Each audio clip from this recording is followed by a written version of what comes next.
बात कि किस उम्र के वर्ग को ये लगेगा। 18 वर्ष और उससे अधिक उम्र के लिए ये टीका है। उम्र जो तय की गई है वो जो ट्रायल हुए हैं उसके आधार पर तय की गई है।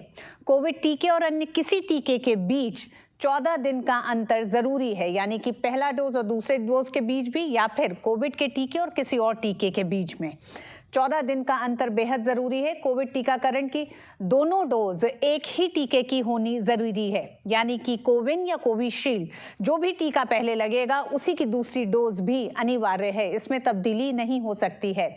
दूसरी बात जो सबसे ज्यादा अहम ध्यान में रखने की है, ब्लीडिंग या खून का थक्का न जमने की जो एक समस्या कुछ मरीजों में होती है, ऐसे मरीजों के साथ टीकाकरण के समय एहतियात बरतने की बहुत ज़्यादा ज़रूरत है।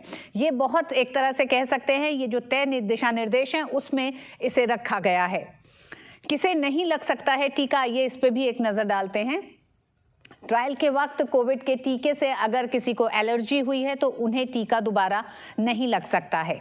किसी भी दवा, किसी भी टीके या फिर किसी तरह की एलर्जी की अगर आपको शिकायत है तो आपको टीका नहीं लग सकता है। वहीं गर्भवती महिलाएं या स्तनपान कराने वाली जो महिलाएं हैं उन्हें भी कोविड-19 वैक्सीन न लगाया जाए, ये तय दिशा निर्देशों में है।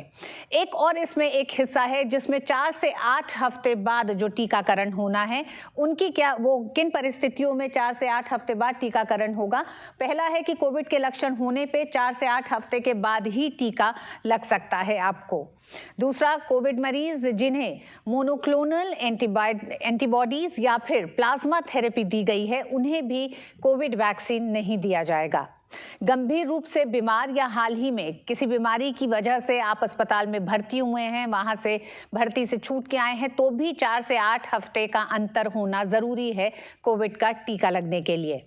किसे लग सकता है इस पर ध्यान देते हैं। जो कोविड से ठीक हो चुके हैं उन्हें कोविड का टीका लग सकता है।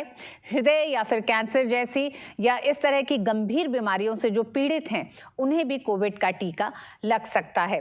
तो ये कुछ तमाम वो एहतियात एक तरह से कह सकते हैं, ये दिशा निर्देश हैं, ये वो जानकारियां हैं जो आपको और हमें ध्यान में रखने की ज़रूरत है कि कोविड के टीके अगर हम लगवाने जाएं या हम ये जानते हों, क्योंकि आने वाले समय में जब ये प्रक्रिया आगे बढ़ेगी तो अभी जो फ्रंटलाइन वर्कर्स हैं उनको उसके बाद ये आम जनता की तरफ बढ़ेगी, तब ये जानकारियां बेहद महत्वपूर्ण होंगी। वक्त एक छोटे से ब्रेक